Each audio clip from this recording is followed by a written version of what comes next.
Okay, we'll continue our study of mental factors. So second group of mental factors is called unwholesome or akusala. You are familiar with the word akusala or unwholesome, and so they are bad mental factors. And these are to facilitate referring to these mental factors later. They are grouped like unwholesome universals, greed, triad, and so on. The groups are not given these names in the manual, but our teachers, especially in Myanmar, gave these names to these mental factors, 3 or 2 or 4, because when we make ourselves familiar with the details of the mental factors and their combination with different types of consciousness, then we have to use some short terms. Instead of saying greed, wrong view, and conceit, we will just say greed triad, something like that. Now the first group is unwholesome universals. That means these 4 will arise with every type of akusala consciousness, every one of 12 unwholesome consciousness. And the first of them is moha or delusion. Now this moha is synonym for avidya. You may be familiar with the word avidya if you have read the dependent origination. So avidya means not knowing, and moha means delusion, and so on. So they mean the same thing.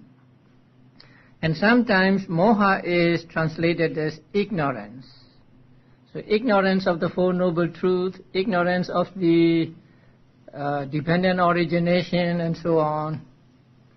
And this is actually not knowing. So it is a mental blindness, not knowing things correctly and maybe knowing things incorrectly also. And this is one of the 3 unwholesome roots you have met when you study the unwholesome types of consciousness. Now among the 12 unwholesome types of consciousness, the first 8 are accompanied by or rooted in, let's say, lobha, attachment. And the 2 are rooted in dosa, and the last 2 are rooted in moha. Now I did not tell you at that time that moha is common to all 12 types of unwholesome consciousness. Although the first 8 are called rooted in attachment, actually they are rooted in delusion also. And the 2 that are called rooted in ill will are also rooted in delusion. Only the last 2 are rooted in delusion only. So now you see that moha or delusion is the unwholesome universal mental factor. That means moha arises with every type of unwholesome consciousness.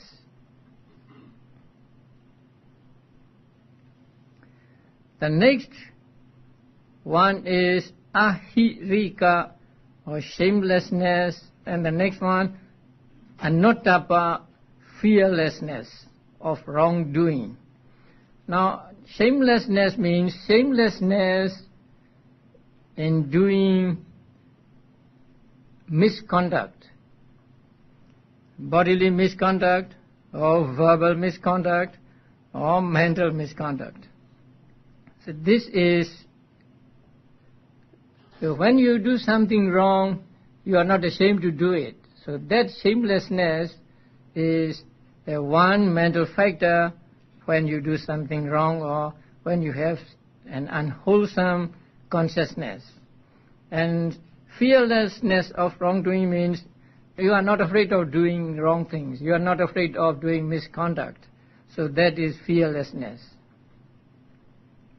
Shamelessness is compared to a village pig that is not disgusted of excrement.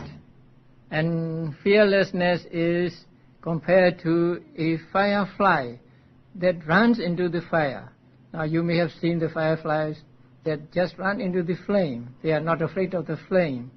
So in the same way, shamelessness or ahirika is not ashamed of doing misconduct, and anotapa or fearlessness is not afraid of doing misconduct.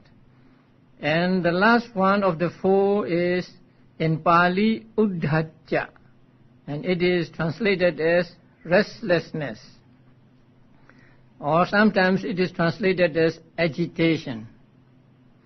So it is disquietness, like water whipped up by the wind. So when there is no wind, water is quiet, but when there is a wind, then the water becomes shaky. So that is compared to uddhacca or restlessness or agitation. And it is also compared to a banner that flutters in the wind. Now, you have met restlessness when you study the unwholesome types of consciousness. I think it was the last of the 12. So uddhacca is shaking above the object. I told you this when I talk about the akusala cetas. So it is mind shaking above the object, and so it is not stuck to the object. You do not see the object clearly when there is uddhacca in the mind.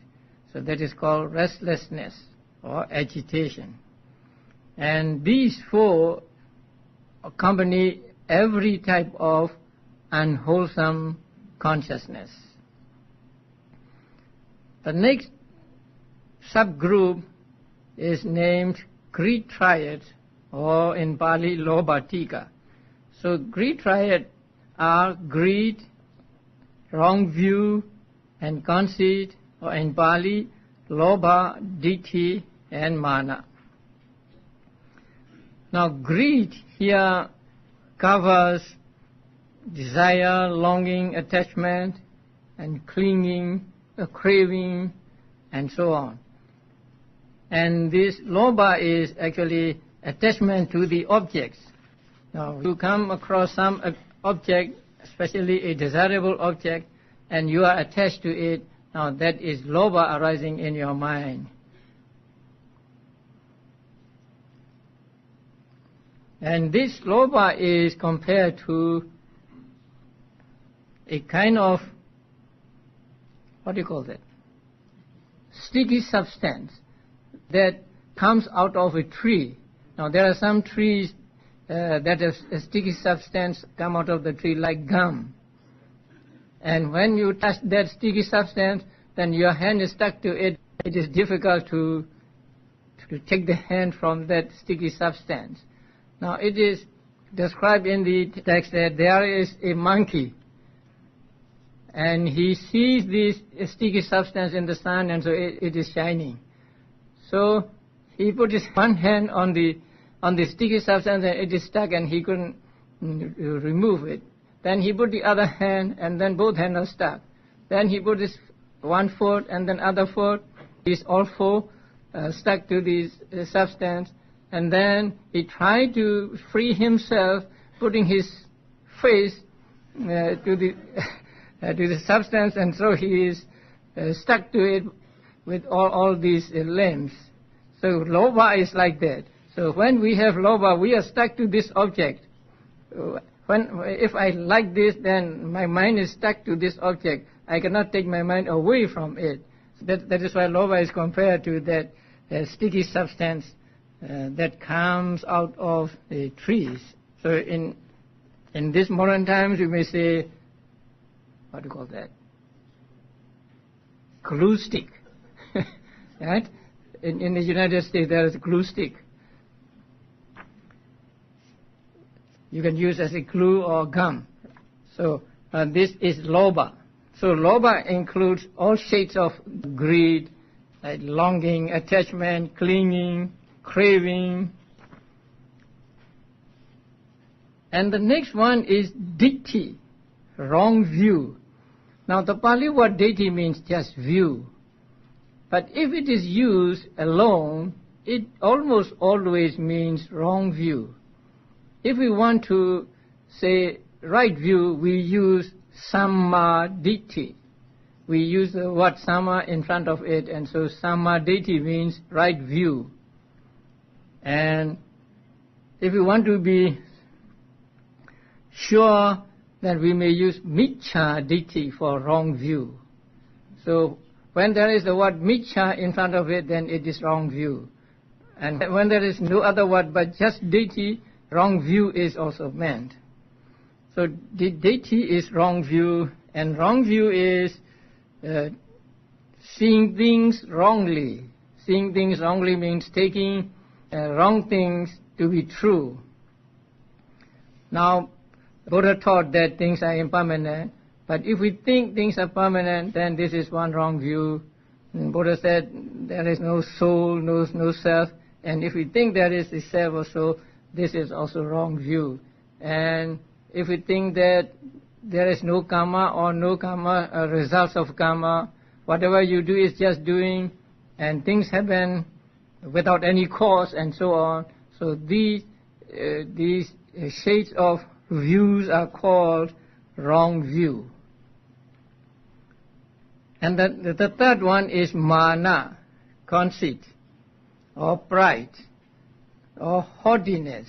So we often take pride in ourselves, in our nation, in our country, and so on. So when there is mana in our mind, we think I, this is I. So mana is compared to a banner. It is always on top. So it wants to be on top always, and it is like flying in the air. So that is called mana or conceit. So these three arise with the 8 types of unwholesome consciousness accompanied by greed or lobha. So we will come to the details later. Next is the group of 4. So we say hatred quartet, dosa chetuka. Now these 4 arise with 2 types of consciousness accompanied by dosa, the green ones. Now the first one is hatred or dosa. Here also dosa means aversion, ill will, anger, irritation, annoyance. All these things are included in dosa or hatred here. And also fear is included in dosa. So the anger is aggressive anger, and fear is the passive anger. No, not getting angry, but your mind is not as it was before, and so the fear is also included in dosa. So when you are afraid of something, when you fear something, then one of the 2 types of consciousness accompanied by ill will arises in your mind. The next one is envy or issa. It is jealous of other people's success. If other people are rich, then we don't like it. If other people are more educated than ourselves, we don't like it, something like that. So that is called issa, and it is translated as envy. So envy takes the other people's success as object. So we see other people's success and then we are jealous of them. That is Issa. The next one is Maccharya, avarice. Now Maccharya is a little difficult to understand.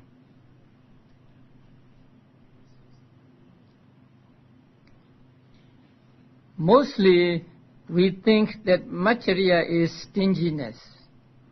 But stinginess is attachment to one's own property. Say, I am stingy and I don't want to part with it. I don't want to give anything to anybody because I am stingy. That is stinginess. But Maccharya is not stinginess. Maccharya is intolerance of one's possessions being common with others. For example, this is my watch. If somebody makes use of this, I don't like it. I cannot bear sharing this with other people. That is what is called Maccharya, and it is translated as avarice. That is why it is included in these four that are common to two types of consciousness accompanied by ill will. Maccharya is not concomitant with 8 types of consciousness rooted in lobha. So Maccharya arises only with 2 types of consciousness rooted in dosa or ill will. So Maccharya has this characteristic, that is intolerance of one's possessions being common with others. And the last one is called kukucha or remorse. Here remorse means 2 things. We regret because we did something wrong in the past. We did something wrong and then we are remorseful for having done wrong. Sometimes we did not do something good and then we regret for not having done the good thing. That is also called remorse. So the remorse has 2 objects.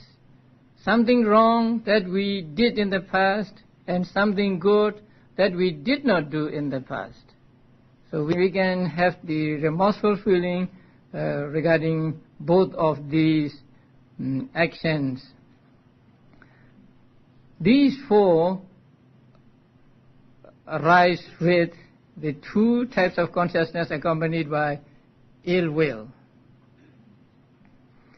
And then we have the diet, sloth diet. That means sloth and torpor.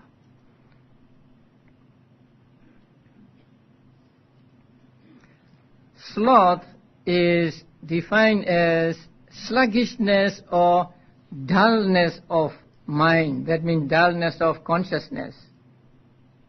And torpor is the sluggishness of the cetasikas or mental states.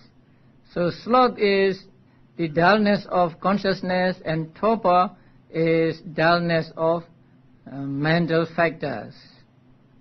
And these 2 arise always together because consciousness and mental states always arise together, and so these 2 also arise always together. And when we are sleepy, we say, I am inflicted by sloth and torpor, or sloth and torpor has come to me and say I am under their influence. So when we feel sleepy, just we say sloth and torpor, or in Pali Tina Medha. Now, in some schools of thought, Buddhist schools of thought, Medha is taken to be matter. They said there are 2 kinds of Medha, one mental and one material. But that is rejected in Theravada Buddhism. So in Theravada Buddhism, Medha is always mental and not material. I will not go into details about this. Now the last one is doubt, vicikiccha. Here doubt means indecision. Now doubt and wrong view are different. With regard to wrong view, you have to make some decision. Say this is permanent. This is self or soul. You have made a decision, and that is wrong. But doubt is not like that. Doubt is indecision. You cannot decide between these two. You do not know whether one is right or the other is right. You are at the crossroads and do not know which road to take. So that is a kind of doubt.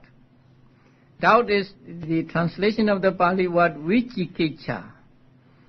Vicikiccha is explained as vi and cikiccha. And cikiccha means cure, a cure of knowledge, and vi means difficult or devoid of. Say devoid of the cure of knowledge, devoid of cure of wisdom. That means so long as you are in doubt, you cannot come to understanding, you cannot come to a knowledge, a true knowledge of the thing. So it is called vicikiccha or doubt. And here doubt means doubt about the Buddha, the Dhamma and the Sangha, doubt about the dependent origination, doubt about Four Noble Truths and so on. And when you practice meditation, doubt is a great hindrance. Because when doubt comes, you cannot carry on meditating.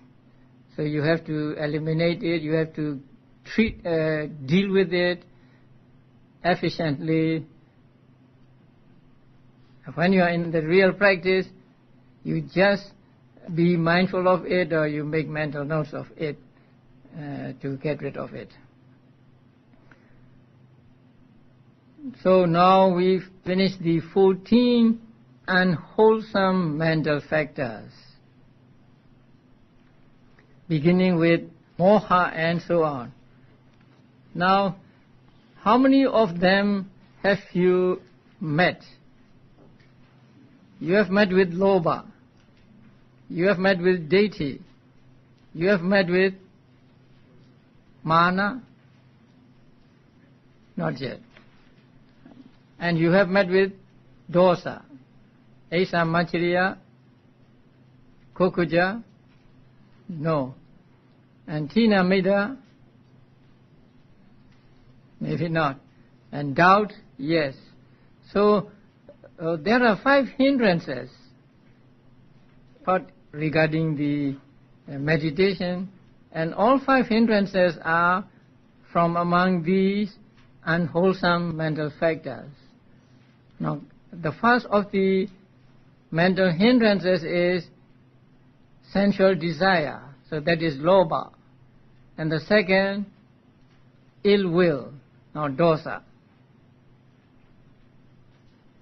And then sloth and torpor. And then uddhacca and kukkucca. So that means restlessness and remorse. And the last is doubt, vicikiccha. So the mental hindrances that we have to overcome in order to get concentration and see the true nature of things are all included in these unwholesome mental states. That is why so long as we are not able to subdue the mental hindrances, we cannot get concentration. Because unwholesome mental states and wholesome mental states cannot coexist. When there are unwholesome mental factors in our mind, there can be no wholesome mental factors. And samadhi or concentration is, regarding the meditation, a wholesome mental state. So wholesome mental state will arise and stay only when there are no unwholesome mental states in our mind. But if we have mental hindrances in our mind, then the concentration which is here, a wholesome mental state cannot arise. So that is why the subduing of mental hindrances is very important in the practice of meditation. So now we have these 14 mental factors that are called akusala or unwholesome. So as the name implies, they will associate themselves only with the unwholesome types of consciousness. Now the next group is called beautiful mental factors, sobhana cetasikas, and there are 25 of them. So we have more beautiful mental factors than unwholesome mental factors. And the first one of them is faith or saddha. Now saddha or faith is not blind faith. So it is faith founded upon understanding. This is having faith after coming to a firm decision. So faith in the Buddha, faith in the Dhamma, and so on. Now the second one is mindfulness. You are all familiar with mindfulness, sati. Now Pali word sati comes from a root called sar, and that means to remember. But sati is not just remembering. Sati is actually the full awareness of the object. Sometimes we use sati for remembering. But in the practice of satipatthana meditation, sati does not mean remembering. Sati means full awareness of the object, and that we call mindfulness. And mindfulness, if it is to be mindfulness, must be thoroughgoing. The characteristic of mindfulness is described as not floating on the surface. So when you practice mindfulness, then your mindfulness must go deep into the object. And the commentaries say that it is not floating on the surface like the dry fruit that floats on the surface. Or we may say a ball on the surface of the water will go with the waves. But mindfulness must be not like that. It must be like a rock that sinks into the water.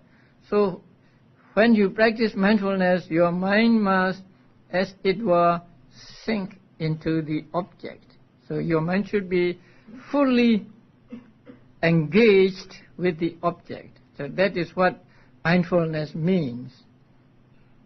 So there can be no superficiality regarding mindfulness. And next is shame, and the next is fear of wrong. These two are the opposite of the ones among the 14 unwholesome mental factors. And these two are described by the Buddha as the guardians of the world. Now, so long as these two qualities are in the minds of people, the world will be a good place to live in. So they protect the world from falling into widespread immorality. Now when you have shame, that means shame in doing unwholesome deeds, shame in doing misconduct, then you will not do it. If you have fear of the consequences of doing misconduct, then you will not do it. So shame and fear are two good qualities that protects the world from becoming immoral. That is why Buddha described them as guardians of the world. And the next one is non-greed, alobha. Sometimes this is translated as absence of greed, but that is not good, because it is a positive state actually, and not absence of greed. It is a positive state or a mental factor that is not attached to anything. So it is translated as non-greed here. Now when a drop of water falls on a lotus leaf, it will not stick to the leaf, it will fall off the leaf. So in the same way, when there is alobha, then a person is not attached to anything. So it is not just absence of greed, but it is non-greed. And the next one is non-hatred. Again, it is not the absence of hatred, but it is a positive state which is non-hatred. It can be developed taking all beings as object, and then it is called metta or loving kindness. So adosa or non-hatred and loving kindness can be synonymous, but not all non-hatred is loving kindness. Only when we take all beings as object and wish for their welfare can it become loving kindness.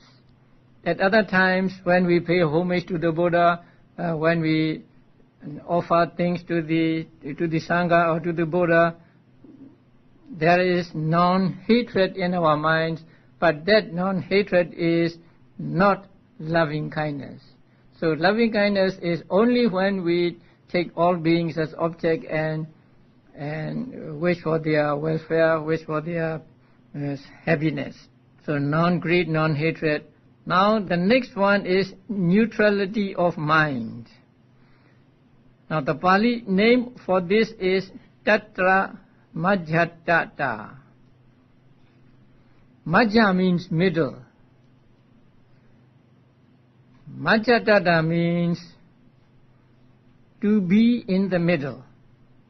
And tatra means in those mental concomitants. So, to be in the middle among those mental concomitants.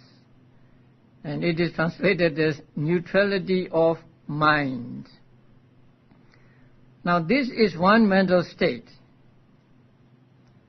that keeps other mental states do their own function. Now it is compared to a charioteer driving a chariot drawn by, say, 4 horses or 6 horses.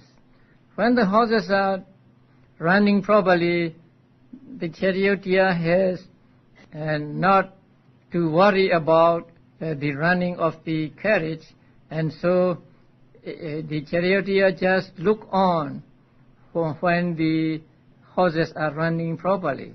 So in the same way, when the other mental states are functioning, doing their own function properly, this neutrality of mind just look on. This neutrality of mind is often called upekkha. Whenever you see the word upekkha, please be careful. It can mean indifference feeling, or it can mean this mental factor, neutrality of mind, or tatra majjhatata. You are familiar with the 4 brahmaviharas, the noble abidings, metta, karuna, mudita, and the last one, upekkha, right?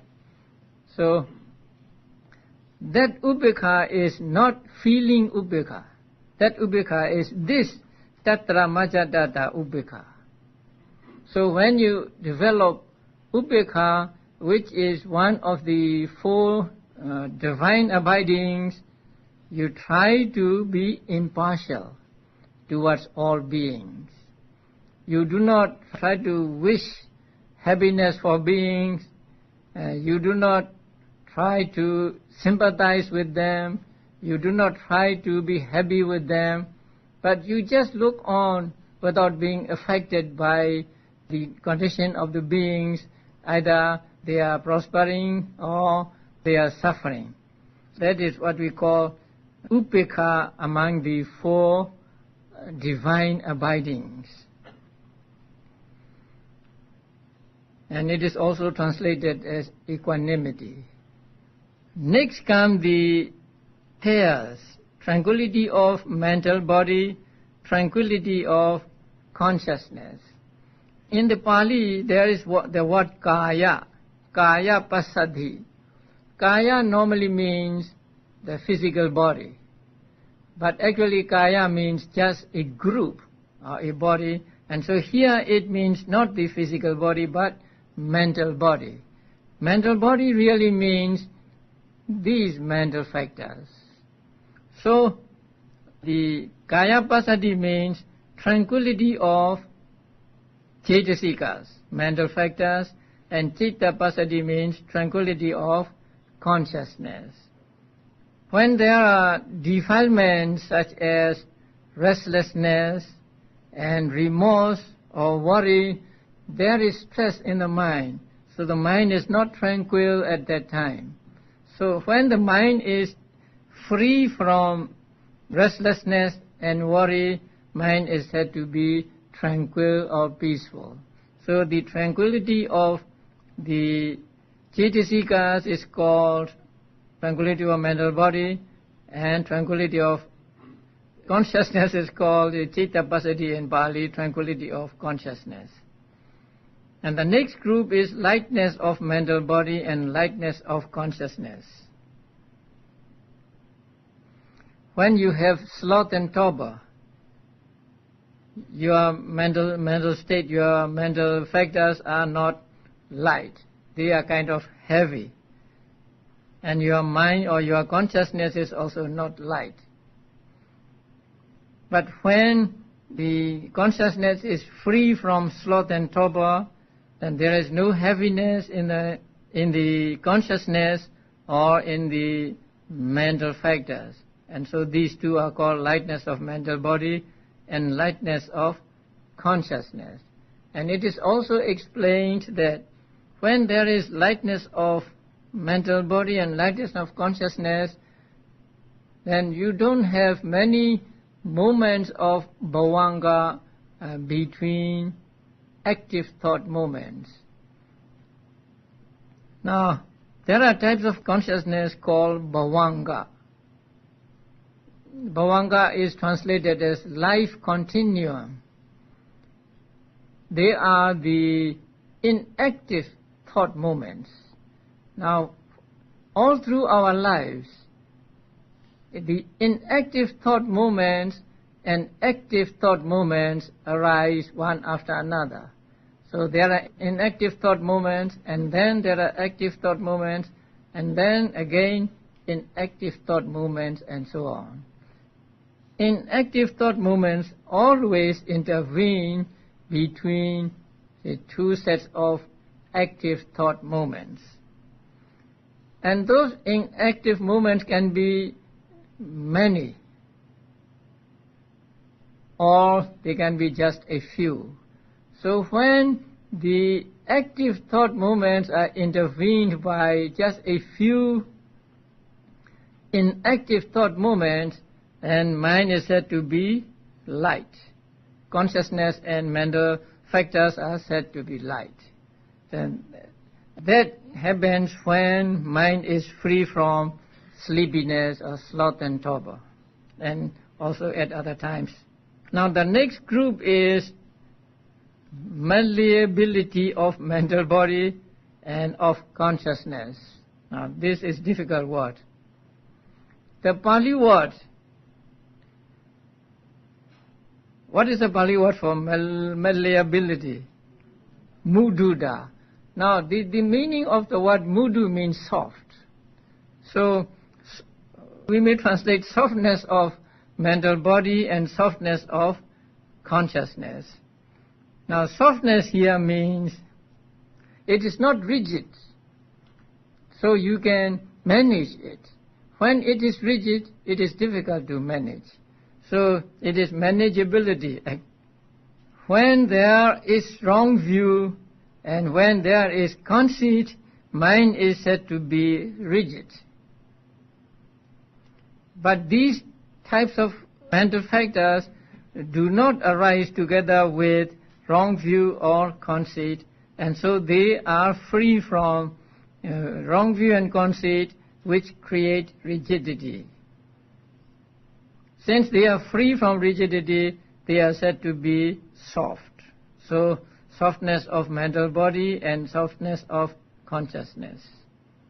The next one is wieldiness of mental body, wieldiness of consciousness. Now wieldiness means you can do anything you like with that thing.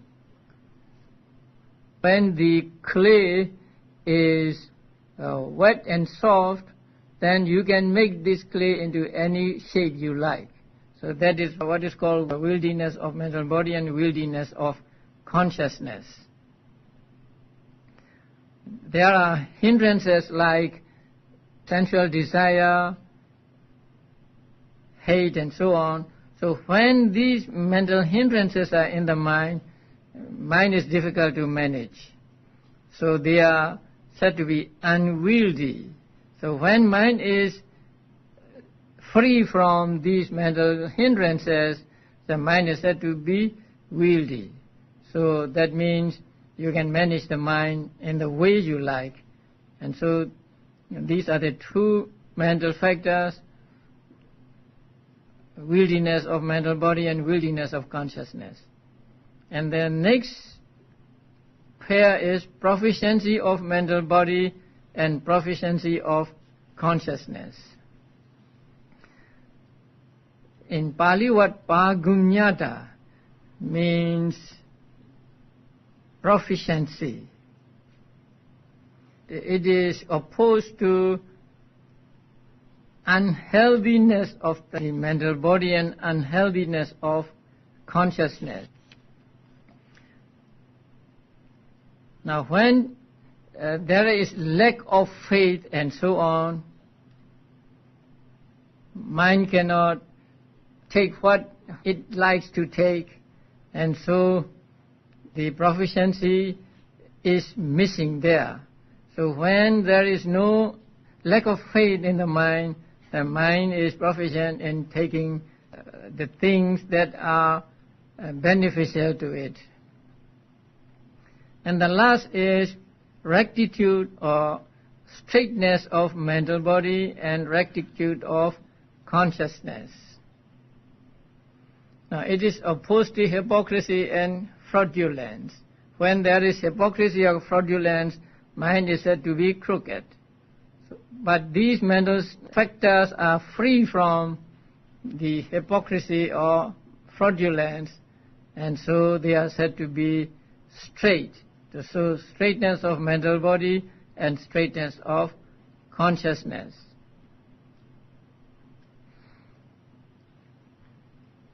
These 19 types of consciousness are called beautiful universals. Now you remember the beautiful types of consciousness. How many beautiful types of consciousness are there? You remember? Except the non-beautiful, the rest are beautiful. So 89 minus 30, 69. So 69 types of consciousness are called beautiful. You take out the chart and you see the first 30 are non-beautiful, right? And the rest are beautiful. The first 30 means 12 unwholesome and 18 rootless consciousness. So these 30 are collectively called non-beautiful. So since these are non-beautiful, the others are beautiful. Now these 19 mental factors are common to all these types of consciousness. So that means, let us take the first consciousness from among the sense sphere wholesome consciousness, the first one. So when that first one arises, all these 19 mental factors will arise with it. The same with all other beautiful types of consciousness. Therefore, these 19 are called beautiful universals, or in Pali, sobhana sadharana. Now the next three are called abstinences. And in Pali they are called virati, abstaining from something or refraining from something. So they are called abstinences, and there are three of them, and they are right speech, right action, and right livelihood. If you are familiar with the 8 factors of path, you may notice these three among those 8. Right understanding, right thought, right speech, right action, right livelihood, right effort, right mindfulness, and right concentration. So these three are among the 8 factors of path. But here, since they are called abstinences, you must understand that right speech means actually abstention from wrong speech. Not just talking right. It is actually abstention from wrong speech. The same with right action. Right action here means abstention from wrong action. Action means bodily action. And right livelihood means abstention from wrong livelihood. So these three, although the names are right speech, right action, right livelihood, they really mean not just speaking right, not just acting right, but abstention from wrong speech, wrong action, and wrong livelihood. And the abstention is explained in the commentary as of 3 kinds. There are 3 kinds of abstentions. The first one is called abstention on occasion. That means when you meet with an occasion to do something wrong, you refrain from doing that. And that is called abstention on occasion. And the second one is abstention by precepts. That means you have taken the precepts, and so when the occasion for doing wrong arises, you refrain from it. And the third one is absolute abstention. And that absolute abstention arises with path consciousness. So when path consciousness arises, there is this absolute abstention. That means it destroys the propensity to do wrong speech or wrong action or wrong livelihood. Now, the first one, abstention on occasion. The commentary gives us a story for that. There is a family in a village, and the mother is sick with some disease. And the physician told them that in order to cure the disease, the fresh flesh of a rabbit is needed. A raw flesh of a rabbit is needed. Now there were 2 brothers. So the older brother asked the younger brother to go to the forest and catch a rabbit. So he went out to the forest, and he saw a rabbit eating grass. But when the rabbit saw the man, the rabbit ran away. But as the rabbit ran away, it was caught in a creeper, and so it could not run away, and it was making like ki, and so on. So he picked it up and then thought to himself, now I have got medicine for my mother. I will make medicine with the flesh of this rabbit.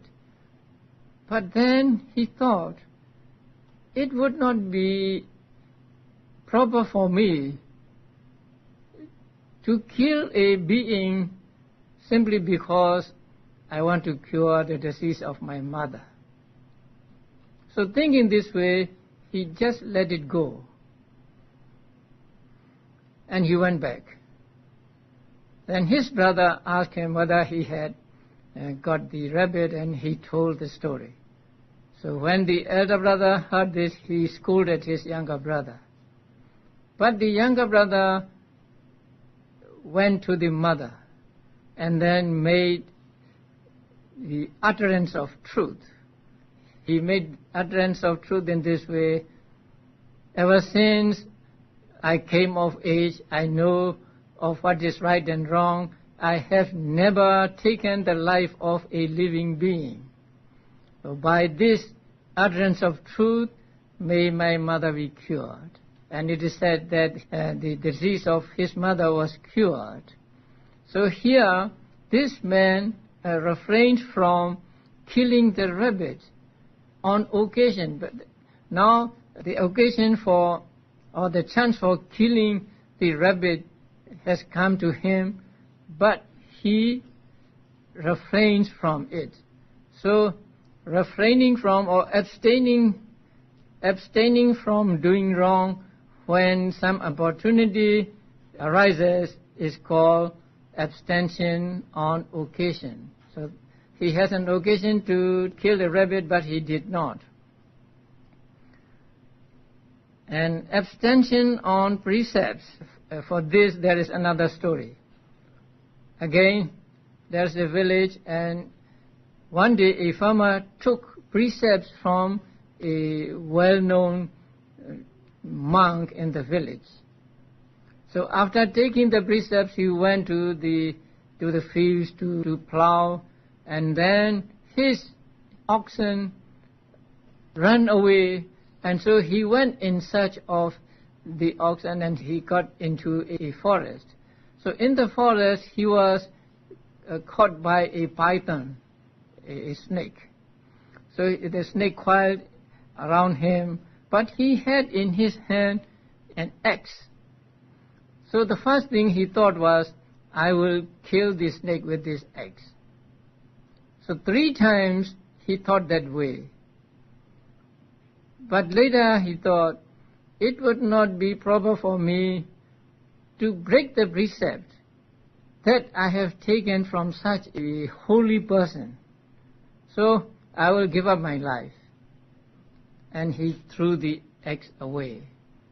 By the power of his moral precepts, his moral sila, the python released him and went its way. So in this story, he abstains from killing the snake because he has taken the precepts.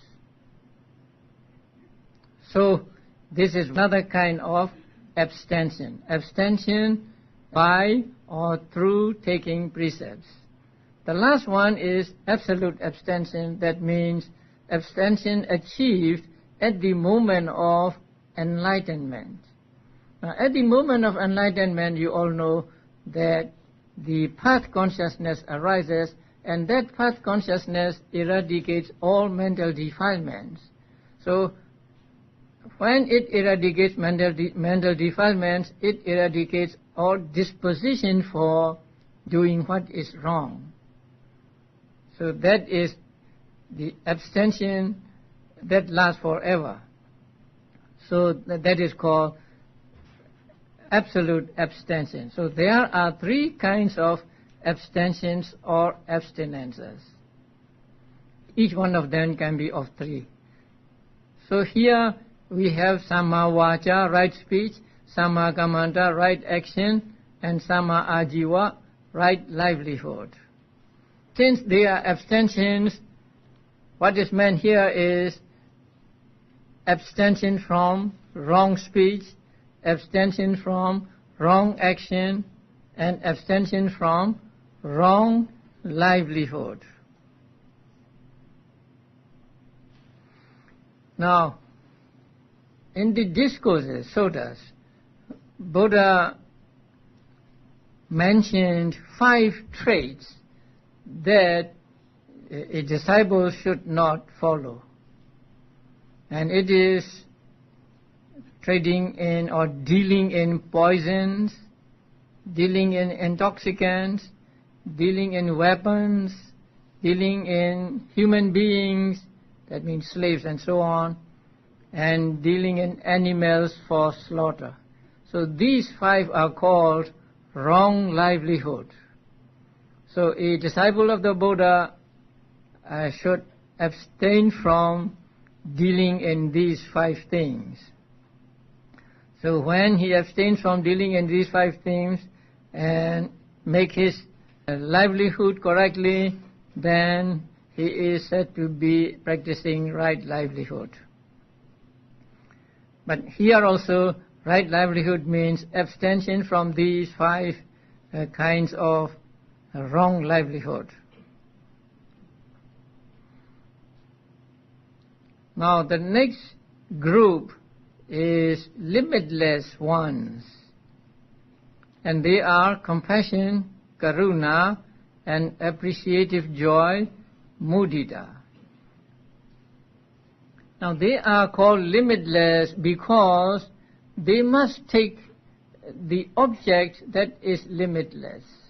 When you practice compassion, you have to take all beings as object, no limit.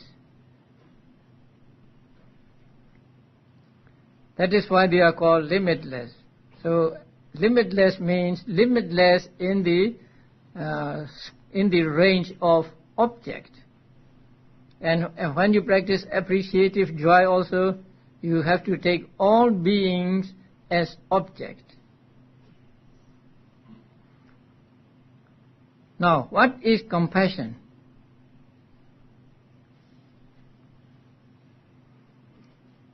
Compassion is a desire to remove suffering from those who are suffering. Now, when you see someone suffering, you want to remove that suffering from that being.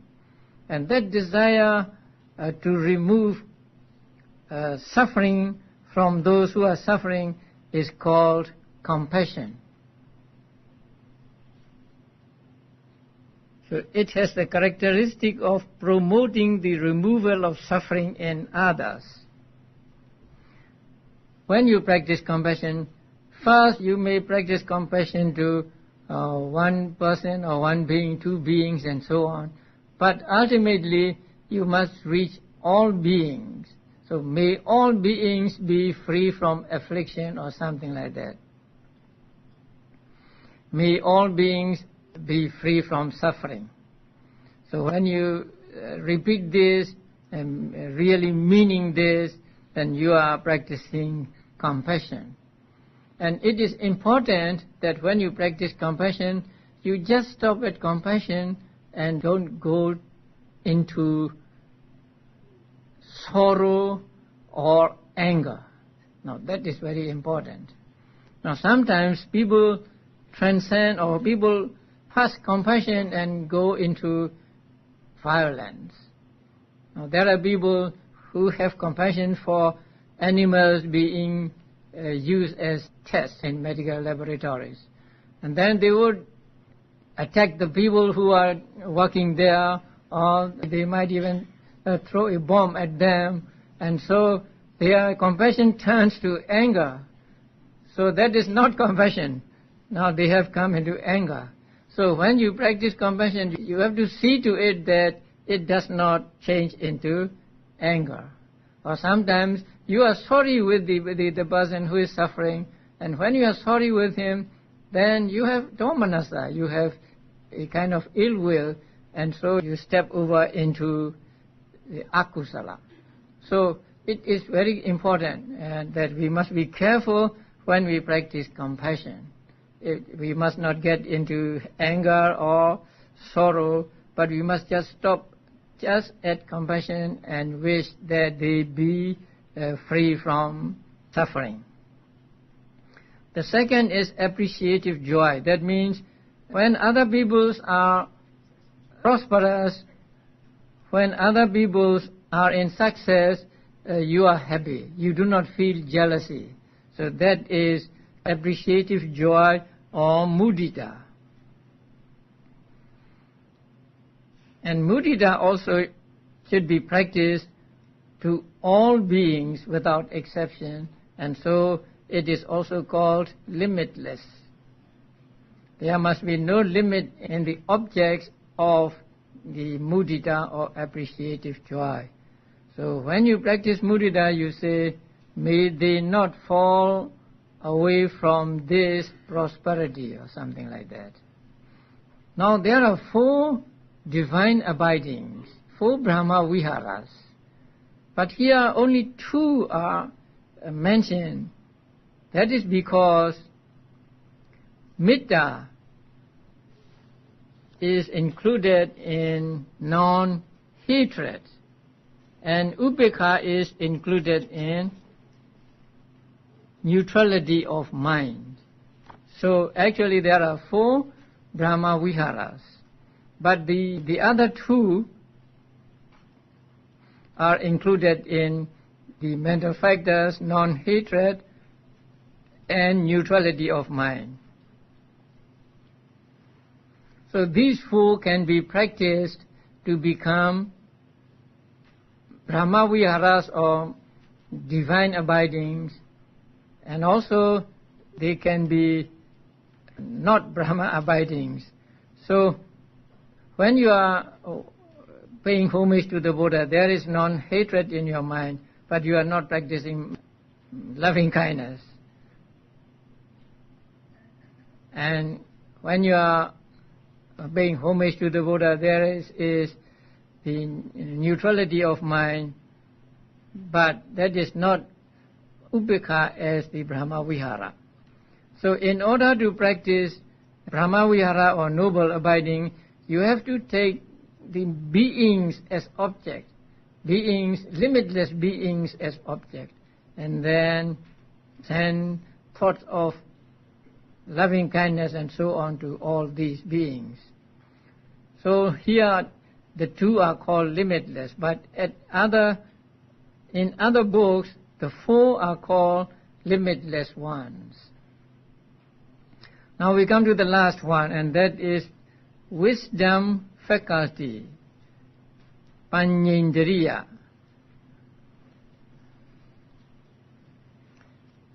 Actually, panyendriya is amoha, non-delusion, opposite of moha. Moha is not knowing, and so panyendriya is knowing, understanding the true nature of things. And since it exercises authority in its own field, it is called indriya, or faculty. And this panyendriya or wisdom faculty has the characteristic of penetrating things according to their intrinsic nature. That means penetrating the true nature of things, understanding that things are impermanent, and so on.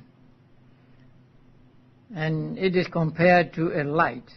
So when there is wisdom, then we see things as they really are. When there is no wisdom, we are like in the dark. So it is the opposite of moha.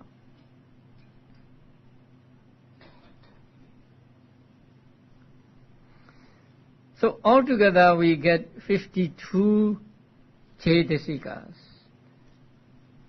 Some common to both unwholesome and beautiful, some common to akusala only or beautiful only. And these cetasikas will come into combination with the types of consciousness we have studied. Now we will have to find out which cetasikas go with which types of consciousness, and also which types of consciousness go with which types of cetasikas. That means, suppose we will take, say, vitakka, and then we will find out how many types of consciousness arise with vitakka. And then we will take the, let's say, the first unwholesome ceta, and then we will find out how many cetasikas arise with that type of consciousness. So there are two modes of combination. So we will study them tomorrow. Now we have come to the end of the 52 cetasikas, and these are mental states, and these are interesting things. And there is a way of understanding them by four aspects. Our teachers of old taught us that each one of these should be understood according to the four aspects. That means the characteristic of each one, function of each one, manifestation of each one, and proximate cause of each one. They are given in the manual. So you may take those from the manual, and they will be very interesting. Okay, we'll continue.